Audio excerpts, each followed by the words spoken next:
As I'm often inclined to say, I'm very much a vintage gamer. So in general, I tend to be very open to releases that have some of that old-school flavor to them. I'll admit that, in general, I'm more inclined to enjoy games shooting for the 16-bit era, but I've absolutely played games that have rocked the feel of the 8-bit days effectively as well. In the case of the meeting, the target was more in line with the earlier days.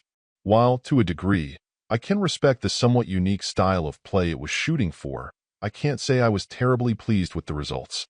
After a pretty brief introduction to your pretty limited control options, you'll be thrown into the mix, with the hopes of avoiding death at the hands of roaming skeletons and some odd falling cooked whole turkeys apparently. In general, this is a puzzle platforming experience with a little action thrown in as well.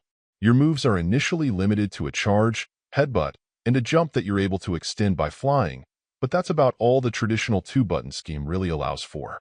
I'll admit that the differentiating of the hold and release for a small charged attack and tapping for a headbutt seemed unnecessary, and honestly in general that made my attacks feel inconsistent, which was a bit annoying.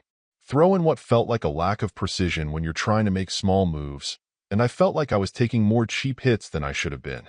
You'll later acquire some other skills that will be tied to pressing a direction when you hit a button, but this was another case where the implementation felt a little underwhelming, with it being unclear at times mechanically what the game was expecting of me to get by a specific obstacle or section.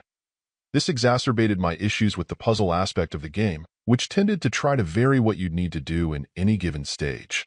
But the lack of clarity on what you should do, and why at times, just made it feel like the game's direction on what abilities you have and how best to use them was a bit incomplete. Weirdly, the meeting did actually remind me of older titles I played in the NES era, but not in a particularly good way. Perhaps the goal was to challenge people to take the mechanics they're presented with and then have them take some leaps of faith to fully understand how everything comes together. In my mind, though, I was just eager to move on to something else a little more straightforward and satisfying. Overall, my final score for the game ended up being a 5.4. And if you're interested in picking it up, it's currently available on the Switch eShop for $7.99. Thank you for taking the time to listen to this review. And if you'd like more information or ideas of indie games worth checking out on Switch, be sure to click on the link provided in the description. Until next time.